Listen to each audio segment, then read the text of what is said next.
Good evening, ladies and gentlemen, boys and girls. My name is Bud, and I'm here because I am a fanatical WWE wrestling fan. And I want to hear from some of you folks. Now, what you're going to hear are my personal thoughts and personal opinions. And whether you like or dislike what I have to say, I still want to hear from you. Now, the WWE got some darn good wrestlers. I'm going to start out this evening talking about who I think some of the ding dongs are that are on the WWE's male roster. And for number one, oh yeah, number one, The Miz. Come on, Miz. The act is getting very, very old and very, very stale.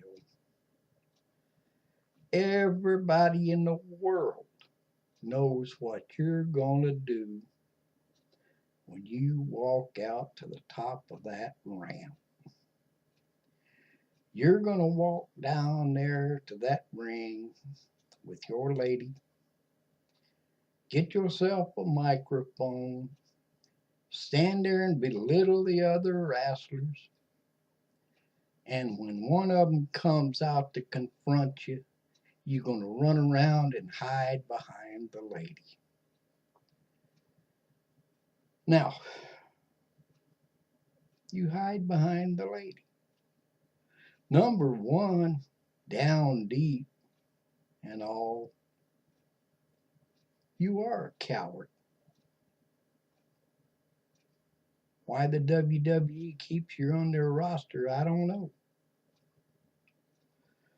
Plus, you stand there behind the lady and you wait for a chance to sneak around the lady and do that other person bodily harm.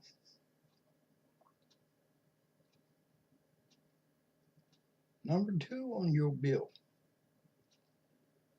you and your lady come down that ramp and sit at the commentator's desk while another match is going on. And Lord knows, everybody in the world knows why you're there. You don't like one of those wrestlers that are in the ring, and you're just waiting for a chance to possibly do them some bodily harm. And number three, of course, there's your matches theirself. You and the lady come down to the ring. And everybody in the world knows why the lady comes down there. Because the minute you start getting your butt thumped good, she causes interference with either the referee or the other wrestler so you can get a cheap shot in and get a win. Come on, Miz. The act is wore out. Get yourself a new show.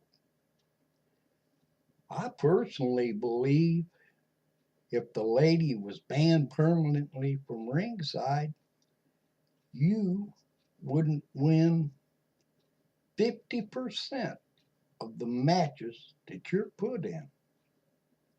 50%. Get a new act, Miz. My number two, being a ding dong, Bray Wyatt. Bray Wyatt. Now, I get in trouble with some of my family when it comes to Bray Wyatt. Because the first time I saw that man, two words exploded into my head, and they've exploded into my head every time since when I seen him. And so what I did was I went and give him that for a nickname. Excuse me. But them two words are swamp trash. Yep. My nickname for that man is swamp trash. Look the way he comes out there dressed. Them little pigtails, ringlets, whatever you want to call it, in his hair. Carrying that old fashioned lantern. And he comes down to the ring and gets him a microphone. And 9 times out of 10, he gets down on his knees. Gets down on his knees, and then he tries to convince the entire world that he's either the devil in human form or he is the #1 disciple of the devil, and the devil's helping him achieve whatever he's wanting to achieve. Come on, Bray. Ain't no way. You ain't the devil, and you definitely ain't his #1 disciple. Now, Bray, you can wrestle when you want to. When you set your mind to it, fella, you can wrestle.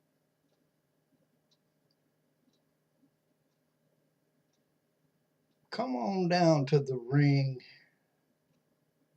with that lantern, blow it out, and wrestle.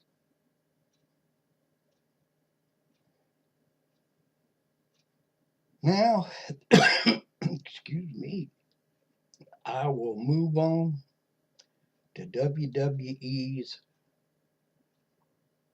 SmackDown. #1 in the ding dong list there for me.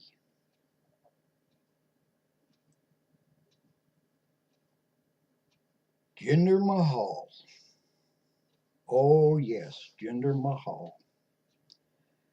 Now, that man needs any kind of WWE championship belt right now. Like I need a pet rhinoceros in my front yard.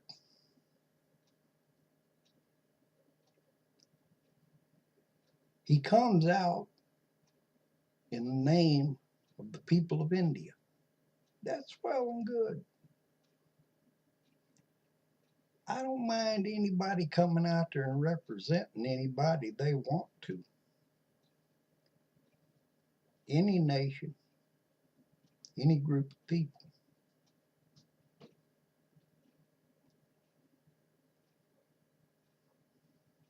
But think about this. Jinder Mahal is Canadian by birth. He's Indian by descent. Oh, yes. His folks migrated to Canada. He was born and raised in Canada. Now, here again, he wants to come out there and represent his descendants. Fine and well. But my problem with him is he comes out there and he spends the first 5 minutes or so tearing down the good old United States of America and its people. Stop and think about it. Mr. Mahal, and I use that term Mr. very lightly. Mahal sure don't dally when it comes to dipping his hands in all that good American money he's being paid to wrestle here. And he's got to think about this. He walks out of that arena, gets in his car, goes anywhere in this country and does just about anything he wants to do without being interfered with.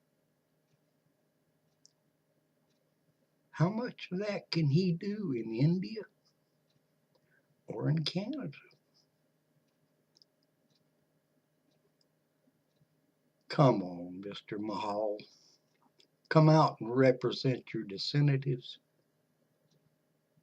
but leave America and the American people alone.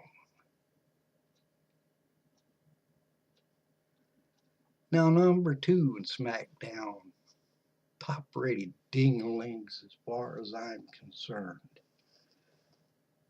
Kevin Owens. Now stop and think about Kevin Owens for a minute. He comes out there and bills himself as the new face of America. The new face of America. Kevin, you're Canadian. Again, you're another one born in Canada. Now, if you were to come out there and bill yourself as the new face of North America, I would have no problem whatsoever with it. But think about it. The new face of North America. Here again, Kevin. You can wrestle when you want to. When you put your mind to it, you're a good pro. But you want to come out there and run people down and run the good old USA down.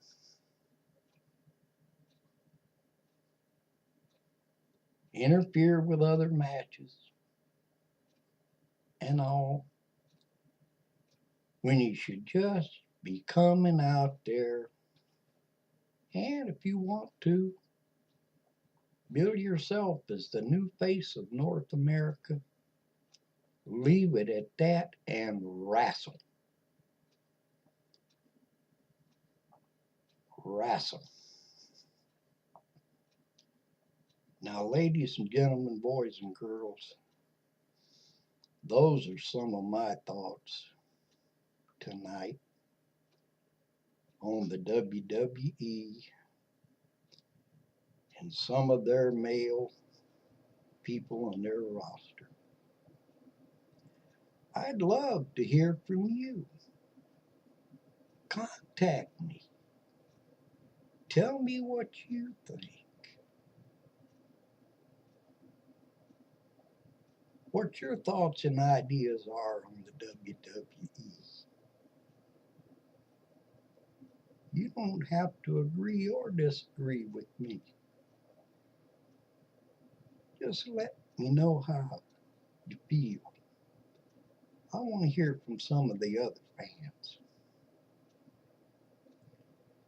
Now, next week, I'm going to speak on the female participants in Raw and SmackDown of WWE Professional Wrestling. But between now and then, let me hear from you. I want to know what you're thinking. I'll say good night, and may the Lord bless and keep you. Good night.